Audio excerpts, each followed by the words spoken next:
నమస్కారం చిరుబాబు గారు. నమస్తే. నిన్నటి పరిస్థితి తీసుకుంటే డెఫినెట్ గానీ గేమ్ చేంజర్ అది ఎవరైనా ఒప్పుకోవాల్సిందే, అంతే కదా సార్? అంతే. సో ఇంకోటి ఏంటంటే పావలా అని ఎవరైతే కామెంట్ చేశారో వాళ్ళందరికీ నిన్న చంపబెట్టలాగా ఈయన సమాధానం. ఈయనకి 21 ఎందుకు అని అన్నారు, అన్ని సీట్లు అవసరం లేదు అని అన్నారు, అన్నిట్లో గెలిపి చూపించారు. పిఠాపురంలో మీరు కూడా మీతో పాటు చాలా మంది అసలు పవన్ కళ్యాణ్ గెలవడమే కష్టం, ఇక ఆయన మెజార్టీకి రావడం ఏంటి, 1,00,000 మెజార్టీ ఏంటి, ఆయన సినిమాలోనే స్టార్, రాజకీయాల జీరో, ఇలాంటి కామెంట్స్ అన్ని చాలా వచ్చాయి. కానీ నిన్నటి పరిస్థితి 73,000 పైచులకు ఓట్లతో మెజార్టీతో బ్రహ్మాండమైన విజయం. సో నిజంగానే గేమ్ చేంజర్. 21 సీట్లు, ఆయన స్థానాలు తొందరపడి కిరీటాలు పెట్టేయకండి. ఎందుకంటే రేపు చూడాలి చంద్రబాబు ఎలాంటి వ్యూహం పన్నుతాడు, చంద్రబాబు పవన్ కళ్యాణ్ ఎలా అండర్మైన్ చేస్తాడు, తన కొడుకుని ముందుకు తీసుకురావడానికి ఎలా చేస్తాడు. ఎందుకంటే చంద్రబాబు తన కొడుకుని పైకి తీసుకురావడం కోసం జూనియర్ ఎన్టీఆర్ లాంటి పవర్ఫుల్ క్యారెక్టర్ ని దూరం పెట్టాడు. జూనియర్ ఎన్టీఆర్ కనుక వచ్చాడంటే, యాక్టివ్ లోకి వచ్చాడంటే తన కొడుకు షాడో అయిపోతాడు. అది దానికి వ్యక్తిగత కారణాలు, వ్యక్తిగత పార్టీలో తన కొడుకు ఎదగటానికి జూనియర్ ఎన్టీఆర్ వచ్చాడంటే ఆ వెలుగులో జూనియర్ ఎన్టీఆర్ వెలుగులో మసకబారిపోతాడు. కనుక అతను దూరం పెట్టి పార్టీలో ఇతన్ని ఓడిపోయిన కూడా మంత్రిని చేసి తన తర్వాత సీఎం అయ్యే క్యాండిడేట్ గా తను ఎలివేట్ చేయడానికి ఆయన ప్రయత్నిస్తాడు. ఈ ప్రయత్నంలో ఉన్నాడు అతను. ఈ ప్రయత్నంలో తప్పులేదు, తన కొడుకుని చేసుకోవాలంటే తప్పులేదు. కానీ ఈ ప్రయత్నంలో అడ్డపుల్లో కూడా అడ్డంకి పవన్ కళ్యాణ్ అవుతాడు. పవన్ కళ్యాణ్ పెరిగాడంటే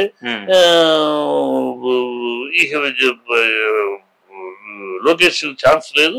పవన్ కళ్యాణ్ అయితే చంద్రబాబు పవన్ కళ్యాణ్ ఈక్వల్ లీడర్స్ అవుతారు. చంద్రబాబు తనతో సమానమైన లీడర్ గా పవన్ గెలవటానికి కానీ అంగీకరించడు, రామారావునే అంగీకరించడు.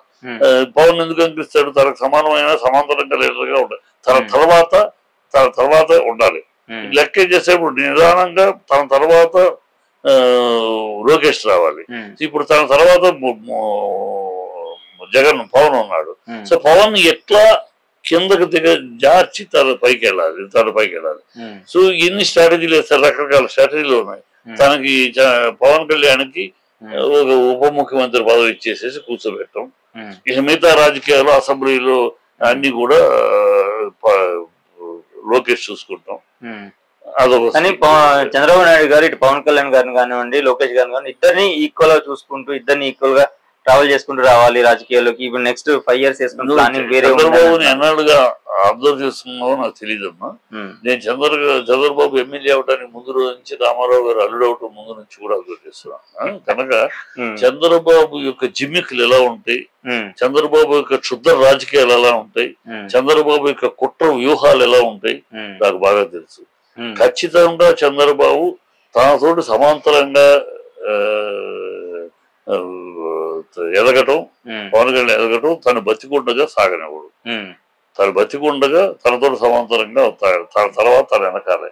ఇవాళ పవన్ కళ్యాణ్ పోగొట్టుకున్న గొప్ప ఛాన్స్. మీరు గెలిచారు, పవన్ కళ్యాణ్ సంతోషం, గెలిచిన దానికి హ్యాట్స్ ఆఫ్. నేను అతను కోల్పోయిన ఒక ఇది చెప్తాను. ఆయన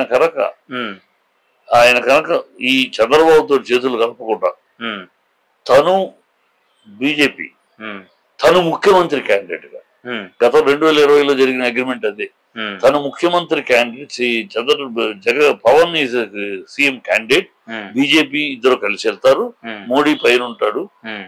పోరాటం ప్రజల్లో కూడా దానికి ఆమోదం దొరికింది. ఓ చంద్రబాబు చూసాం, జగన్ చూసాం, ఇది తృతీయ శక్తి, పవన్ సీఎం. ఓ ఆనందపడ్డారు వాళ్ళ ఫ్యాన్స్ గాని, కాపులు గాని అందరూ. మళ్ళీ ఈనాళ్ళ కాపుకు సీఎం అయ్యే అవకాశం వచ్చింది. దాన్ని గుర్తించి చంద్రబాబు, అమ్మో ఈ పవన్ వదిలేస్తే రేపు గెలిచినా గెలవకపోయినా నెక్స్ట్ ఆంధ్రాలో సీఎం క్యాండిడేట్ గా ప్రధాన ప్రత్యర్థిగా గెలిచే ప్రత్యర్థిగా తనే ఉంటాడు, తనే అవుతాడు. ఆ అవకాశం రానివ్వకూడదు. అది రానివ్వకూడదు అంటే అతను లాగి మన జేబులో వేసుకోవాలి. అన్ని స్ట్రాటజీ చేస్తే చంద్రబాబు పవన్ కళ్యాణ్ లాగాడు, తనలోకి లాగేశాడు. దాంతో తను సీఎం అనే మాట పోయింది. ఇప్పుడు రేపు తొక్కేశారు. రేపు కూడా చంద్రబాబు బతికుండగా ఆంధ్ర రాష్ట్రంలో నేను సీఎం అని పవన్ అనగలరా? చంద్రబాబునే మళ్ళీ సీఎం. నేను కూటమి చంద్రబాబు దాటి నేనే సీఎం అని అంటే చంద్రబాబుతో విరోధం అవ్వాలి కదా. అలా అందుకని బంగారమైన గోల్డెన్ ఛాన్స్ తన సీఎం క్యాండిడేట్ అనుకున్నది చేజార్చుకుని చంద్రబాబుకి కింగ్ మేకర్ గా అయ్యాడు తప్పితే తనే కింగ్ అవ్వాల్సిన అవకాశాన్ని అయ్యే అవకాశాన్ని పవన్ కళ్యాణ్ పోగొట్టుకున్నారనేది నా క్లియర్ అనాలిసిస్. అతను ఫ్యూచర్ లో ఏం జరుగుతుంది తర్వాత విషయం.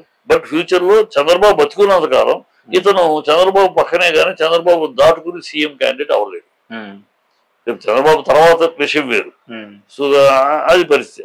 అది పోగొట్టుకున్నాడని నా ఫీలింగ్. ఇప్పటికి కూడా సింపతి నాకు.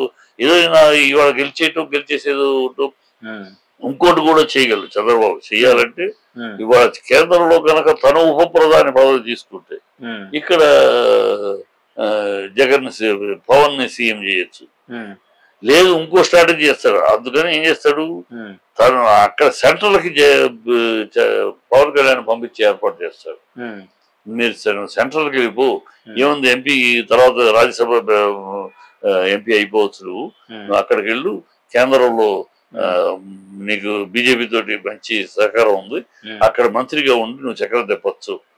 ఇక్కడ స్టేట్ లో నేను చూసుకుంటాను, సెంట్రల్ లో నువ్వు చూసుకో, మనం దేశాన్ని ఇలాంటి రాజకీయం చెప్పి అతను సెంట్రల్ కి పంపిస్తాడు. ఈ రాజకీయాల దూరంగా ఆంధ్ర ప్రజలకి ఆయన గెలిపిస్తే ఇక్కడ ఉండకుండా అక్కడ పోయాడు. సో నెక్స్ట్ వచ్చేటప్పటికి అతను డబ్బీ అవుతాడు. చిరంజీవిని కనుక కాంగ్రెస్ ఎట్లా మినిస్ట్రీ ఇచ్చి పంపించేసేసి తర్వాత క్లోజ్ చేసిన తర్వాత రాజకీయాన్ని, అది అలాంటి స్ట్రాటజీ చంద్రబాబు. ఇవన్నీ ఉన్న అతను అంటే నేను అతని గురించి చంద్రబాబు గురించి తెలిసిన వ్యక్తిగా, అతని యొక్క వ్యూహాల గురించి అర్థం చేసుకున్న వ్యక్తిగా ఇన్ని రకాల స్ట్రాటజీలు చేస్తారు చంద్రబాబు. చంద్రబాబు అనే వ్యక్తి పవన్ కళ్యాణ్ అలా వెళ్ళటానికి ఇప్పుడు ఇలా అవకాశం ఎవరంటారు, ఇలా గౌకరి లేచిన వాడు ఆ చాలా జోలాగా ఎదగడానికి అవకాశం ఇవ్వడు. ఖచ్చితంగా ఎట్లా తొక్కాలో దాన్ని ఇండైరెక్ట్ గా అంత స్ట్రాటజీ అంత ఇది పవన్ కి లేదు. అంత రాజకీయ తంత్రాలు తట్టుకుని రాజకీయ తంత్రాలు ప్రతి వ్యూహం వేయగలిగిన రాజకీయం అనుభవం కానీ అంత పవన్ కి లేదు. కనుక చంద్రబాబు ఖచ్చితంగా ఆడుకుని ఏదో ఒక పాయింట్ లో తొక్కేస్తాడు. ఏదో పాయింట్ లో తన తర్వాత వెనక్కి లొకేషన్ ముందు తెచ్చి తను అలా వెనక్కి తోస్తాడు. Thank you sir, thanks so much.